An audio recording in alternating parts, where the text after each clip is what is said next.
Hello everyone, स्वागत है आपका हमारे यूट्यूब चैनल परीक्षा दर्शिका पर। आज के इस वीडियो में हम लोग प्रगतिवाद के प्रश्न को देखेंगे। तो चलिए बिना देर किए शुरू करते हैं। इससे पहले अभी तक आपने चैनल को सब्सक्राइब नहीं किए हैं तो सबसे पहले चैनल को सब्सक्राइब कर लें, बेल आइकन को प्रेस कर लें। तो चलिए देखते हैं आज का पहला प्रश्न क्या है हमारा। जनता मुझसे पूछ रही है क्या बतलाऊं, जन कवि हूँ मैं साफ कहूँगा, क्यों हकलाऊं, पंक्तियाँ किसकी है। तो ये पंक्तियाँ किसकी है दोस्तों, ये पंक्तियाँ नागार्जुन की है। नागार्जुन को हिंदी साहित्य में शलाका पुरुष कहा जाता है, शलाका पुरुष कहा जाता है। और ये पंक्तियाँ इनकी है। और दोस्तों इनका एक इनसे प्रश्न जुड़ा हुआ पूछा जाता है कि इनका मूल नाम क्या था। तो इनका मूल नाम था वैद्यनाथ मिश्र। और इनसे एक और प्रश्न पूछा जाता है कि वो हिंदी में किस उपनाम से रचना करते थे और संस्कृत और मैथिली में किस नाम से रचना करते थे। तो आपको बता दूं कि हिंदी में ये नागार्जुन नाम से रचना करते थे, नागार्जुन उपनाम से। और मैथिली और संस्कृत में ये यात्री उपनाम से रचना करते थे। त्रिलोचन कौन है। तो ये त्रिलोचन हिंदी साहित्य में प्रगतिशील काव्यधारा के प्रमुख कवि माने जाते हैं और आधुनिक कविता के ये 3 स्तंभों में से एक थे। और 2 स्तंभ कौन थे, तो एक नागार्जुन हो गए और एक थे केदारनाथ अग्रवाल, और त्रिलोचन तीसरे स्तंभ थे। इस तरह से अगला प्रश्न देखिए, निम्नलिखित में कौन सा काव्य संग्रह नागार्जुन की नहीं है। तो इसमें कौन सी काव्य संग्रह नागार्जुन की नहीं है। तो युग की गंगा, ये नागार्जुन की नहीं है। ये किसकी रचना है, तो इसके रचनाकार हुए केदारनाथ अग्रवाल, केदारनाथ अग्रवाल इसके रचनाकार हुए। और बाकी देखें तो युगधारा, जिसका समय सीमा युगधारा का 1953 में इन्होंने इसकी रचना की, युगधारा का। और प्यासी पथराई आंखें 1962 की रचना है ये उनकी। और तुमने कहा था ये 1980 की रचना है। इस तरह से युगधारा, तुमने कहा था और प्यासी पथराई आंखें ये नागार्जुन की रचना है। बाकी युग की गंगा ये किसकी रचना है, केदारनाथ अग्रवाल की रचना है। चलिए अगला प्रश्न देखिए, प्रगतिवाद आंदोलन के सैनिक रूप का उल्लेख किस साहित्यकार ने किया। तो किसने किया, गजानन माधव मुक्तिबोध ने किया।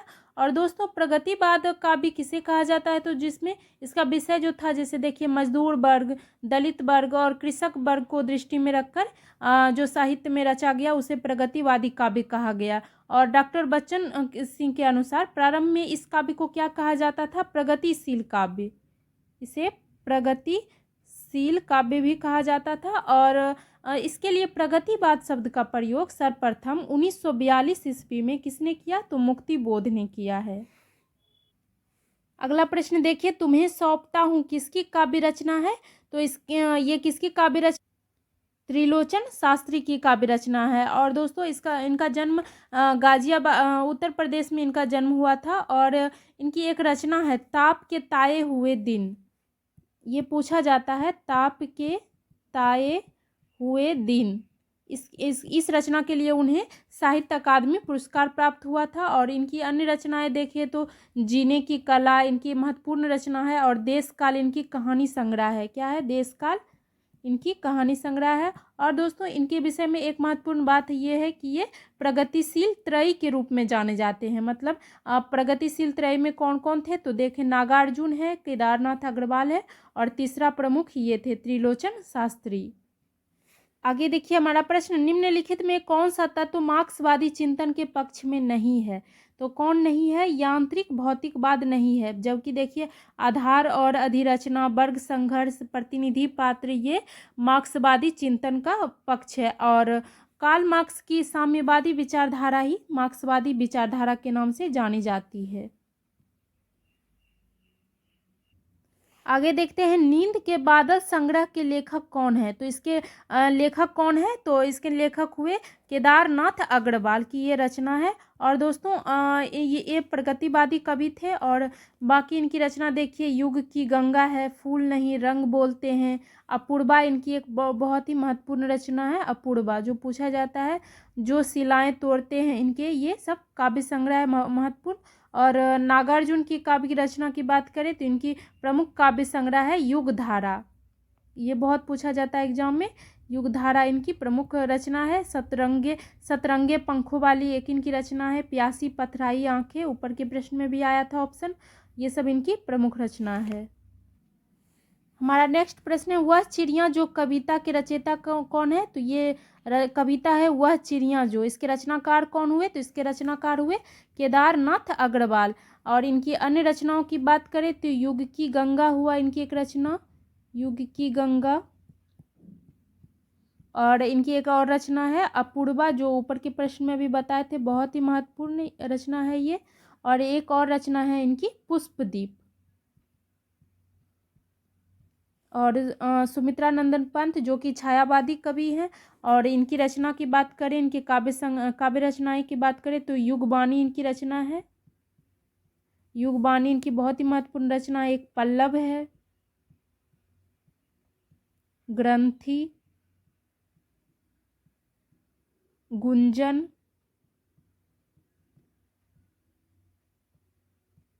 इस तरह से।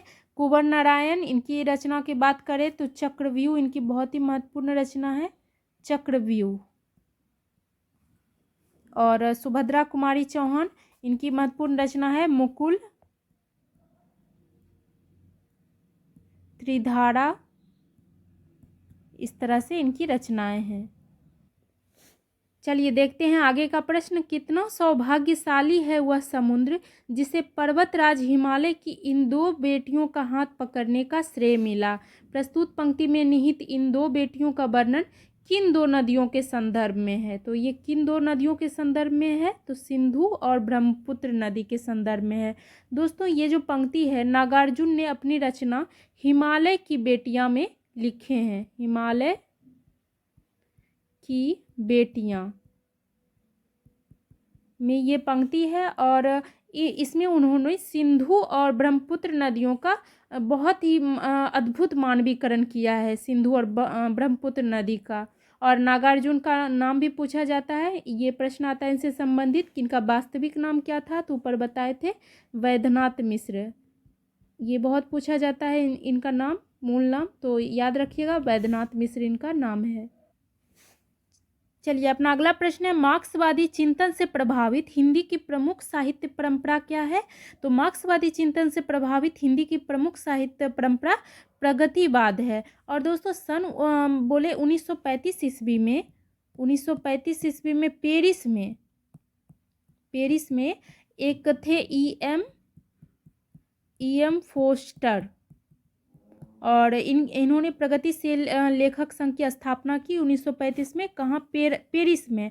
और मुल्कराज आनंद, सज्जाद वजीर, ज्योति घोष, ये सब इन्होंने भारत की तरफ से सर्वप्रथम इंग्लैंड में प्रगतिशील लेखक संघ की स्थापना की। तो 1935 में ये पेरिस में हुआ।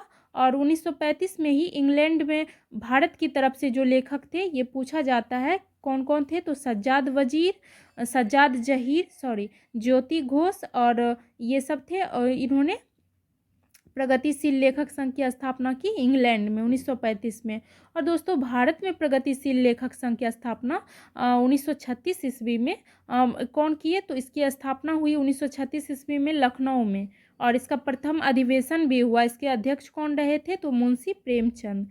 तो ये क्वेश्चन पूछा भी जाता है, मुंशी प्रेमचंद उसके अध्यक्ष रहे प्रथम अधिवेशन का, जो लखनऊ अधिवेशन हुआ था उसमें। इस तरह से ये क्वेश्चन है। हमारा अगला प्रश्न है, वैद्यनाथ मिश्र किस कवि का वास्तविक नाम है? तो ये नागार्जुन का वास्तविक नाम है। दोस्तों इन्हें गांव में ठक्कन मिसिर नाम से बुलाते थे लोग,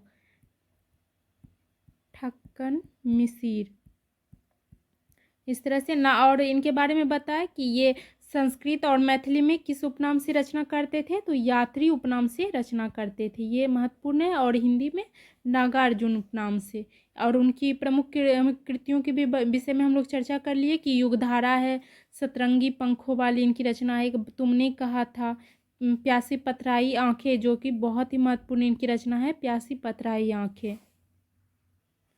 बाकी देख लीजिए इन कवियों का वास्तविक नाम, धूमिल का वास्तविक नाम क्या था? तो इनका नाम भी पूछा जाता है, तो याद रखिएगा सुदामा पांडे इनका नाम था। पूरा नाम हो गया सुदामा पांडे धूमिल। ये धूमिल का है। और मुक्तिबोध का क्या था वास्तविक नाम? तो इनका था गजानन माधव, गजानन माधव। इस तरह से उनका पूरा नाम हो गया गजानन माधव मुक्तिबोध। त्रिलोचन का वास्तविक नाम क्या था? तो इनका वास्तविक नाम भी पूछा जाता है, तो वासुदेव सिंह था इनका नाम, वासुदेव सिंह त्रिलोचन पूरा नाम हुआ। इस तरह से हम लोग सभी कवियों का वास्तविक नाम के बारे में देख लिए। चलिए आगे देखते हैं। आज नदी बिल्कुल उदास थी, सोई थी अपनी पानी में, ये किस कवि की काव्य पंक्तियां हैं? तो ये केदारनाथ अग्रवाल की काव्य पंक्ति है। और दोस्तों ये पंक्ति उनकी एक कविता है, आज नदी बिल्कुल उदास थी, ये उनकी कविता भी है, तो उसी से ये पंक्ति लिया गया। और केदारनाथ अग्रवाल द्वारा रचित कविता संग्रह में महत्वपूर्ण रचनाओं की बात करें तो एक है हे मेरी तुम सिलाएं, हे मेरी, और एक है जो तुम सिलाए तोड़ते थे। एक उनकी रचना है अपूर्वा, एक है कहे केदार खरी खरी। इस तरह से ये सब उनकी रचनाएं बहुत ही महत्वपूर्ण थी केदारनाथ अग्रवाल की।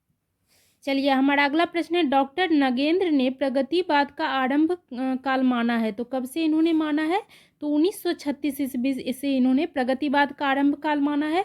और कब तक माना है दोस्तों? तो 1936 से 1943 ईस्वी तक इन्होंने प्रगतिवाद का समय सीमा माना है। और इन प्रगतिवाद के प्रमुख कवियों के नाम ले तो केदारनाथ अग्रवाल हैं, रामविलास शर्मा हुए, रामविलास शर्मा, और एक है नागार्जुन, तो जानते ही हैं नागार्जुन, रांगे राघव,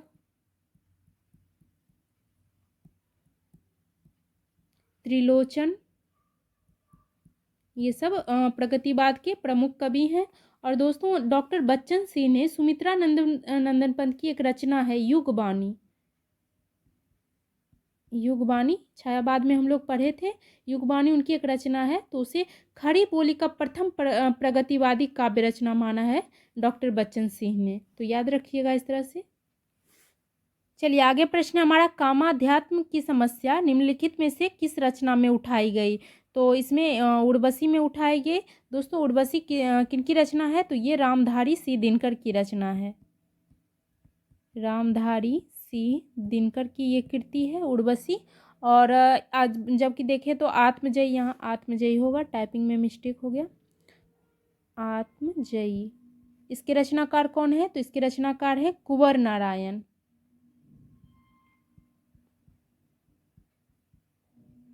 कुंवर नारायण की ये रचना है। इसमें क्या है दोस्तों? तो इसमें नचिकेता के प्रसंग पे ये आधारित है आत्मजयी। और संशय की रात, ये तो ये किसकी रचना है? तो ये नरेश मेहता की रचना है, नरेश मेहता इसके रचनाकार हुए। इसमें क्या है? तो इसमें इस काव्य में राम के मन में युद्ध के संबंध में कुछ संशय का चित्रण उत्पन्न होता है। बाकी देखें तो कनुप्रिया, तो ये धर्मवीर भारती की रचना है, कनुप्रिया इसके रचनाकार हुए धर्मवीर भारती। इसमें क्या है? तो इसमें राधा कृष्ण के प्रेम संबंधी प्रेम का वर्णन किया गया है इसमें। चलिए हमारा अगला प्रश्न है, निज के ही उन्मादक परिमल के पीछे धावित होकर पंक्ति का तात्पर्य क्या है? तो इस पंक्ति का तात्पर्य है फ्रेंड्स कि अपनी अंतःशक्ति को ना समझ पाने से व्यर्थ भटकना। और ये पंक्ति है जो है ये नागार्जुन की काव्यिक रचना है, बादल को घिरते देखा, बादल को घिरते देखा, तो ये पंक्ति उसी से ली गई है और ये नागार्जुन की रचना है। चलिए आगे देखते हैं, फूल नहीं रंग बोलते हैं किसकी कविता संग्रह है? तो ये केदारनाथ अग्रवाल की कविता संग्रह है। दोस्तों इनसे संबंधित एक प्रश्न पूछा जाता है कि शुरुआती दिनों में ये किस उपनाम से कविता रचते थे? तो शुरुआती दिनों में ये बालेंदु उपनाम से रचना करते थे। ये प्रश्न में पूछा भी जा सकता है कि बालेंदु उपनाम से निम्नलिखित में से कौन से कवि रचना करते थे? तो बालेंदु उपनाम से केदारनाथ अग्रवाल रचना करते थे। ये प्रगतिवादी कवि हैं। इनकी महत्वपूर्ण रचनाओं की बात करें तो युग की गंगा इनकी बहुत ही महत्वपूर्ण रचना है, युग की गंगा, अपूर्वा, नींद के बादल, इस तरह से ये इनकी रचनाएं हैं। अगला प्रश्न है हमारा, नागार्जुन का वास्तविक नाम है, तो इनका वास्तविक नाम है वैद्यनाथ मिश्र। ये प्रश्न कई बार हमारे सामने आ रहा है क्योंकि ये बहुत ही महत्वपूर्ण प्रश्न है। दोस्तों इनके बारे में बताए थे कि ये नागार्जुन मैथिली और ये संस्कृत में ये यात्री उपनाम से रचना करते थे, और काशी में जब वो रहते थे तो एक वैदेह उपनाम से भी ये रचना करते थे, वैदेह। तो इस तरह से ध्यान में रखिएगा। इनकी प्रमुख कृतियों की भी चर्चा कर चुके हैं हम लोग। युगधारा, प्यासी पथराई आंखें, तुमने कहा था, तालाब की मछलियाँ, ये सब इनकी बहुत ही महत्वपूर्ण कृति है। अगला प्रश्न देखिए, इनमें से कौन सी विशेषता प्रगतिवाद की नहीं है? तो शोषण का विरोध ये प्रगतिवाद की विशेषता है, क्योंकि दोस्तों ये जो कवि हुए प्रगतिवाद के, वो शोषित वर्ग में चेतना लाने का प्रयास किए, तो इस तरह से उन्होंने शोषण का विरोध किया है। इस तरह से व्यंग्य की प्रधानता थी उनकी रचना में। उन्होंने जनभाषा का प्रयोग किया, सांप्रदायिकता का उन्होंने विरोध किया, सामाजिक यथार्थ का चित्रण किया अपनी रचनाओं में। इस तरह से ये इनकी विशेषता रही। बाकी ये कल्पना प्रवणता, ये इस इनके काव्य की विशेषता नहीं है। श्रम में सौंदर्य, ये इनकी विशेषता है। उन्होंने जन संस्कृति से जुड़ाव उनका था। इन्होंने मुक्त छंद का चुनाव किया, मुक्त छंद का प्रयोग किया अपनी रचनाओं में। ग्राम्य गीतों का इन्होंने रचनाएं की, कजरी, लावनी, ठुमरी, इस तरह से ये सब इनकी प्रगतिवाद की विशेषता है। चलिए अपना अगला प्रश्न देखिए, निम्न विकल्पों में से कौन सा एक विकल्प रचनाकार रचना की दृष्टि से गलत है? तो देख लेते हैं। नागार्जुन, इनकी रचना युगधारा है, ये सही है। शिव मंगल सी सुमन, बीना, ये गलत है फ्रेंड्स। बीना किसकी रचना है? तो ये छायावादी कवि सुमित्रा नंदन पंत की रचना है, ये सुमित्रा नंदन पंत की रचना है। और शिव मंगल सी सुमन की रचनाओं की बात करें तो इनकी प्रमुख रचना है हिल्लोल, जीवन के गान इनकी प्रमुख रचना है, जीवन के गान।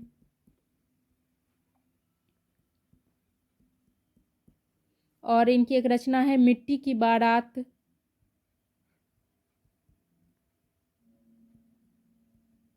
इस तरह से ये शिव मंगल सी सुमन की रचना है।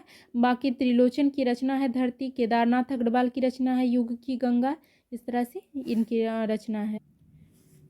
चलिए हमारा अगला प्रश्न है, प्रयोगवाद के बाद हिंदी कविता की जो नवीन धारा विकसित हुई उसे क्या कहा गया? तो प्रयोगवाद के बाद हिंदी कविता में जो नया कवि धारा विकसित हुआ उसे नई कविता के नाम से जाना गया।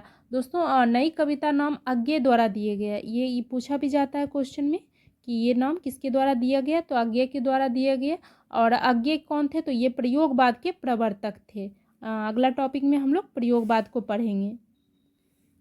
आगे देखते हैं हमारा, ना कोई छोटा ना कोई बड़ा, मेरे लिए हर आदमी एक जोड़ी जूता, किसकी रचना है? तो ये धूमिल की रचना है फ्रेंड्स। इनका पूरा नाम क्या है? तो इनका पूरा नाम है सुदामा पांडे धूमिल। कभी कभी एग्जाम में ये पूछ दिया जाता है, धूमिल रहेगा, इनका पूरा नाम पूछ दिया जाएगा।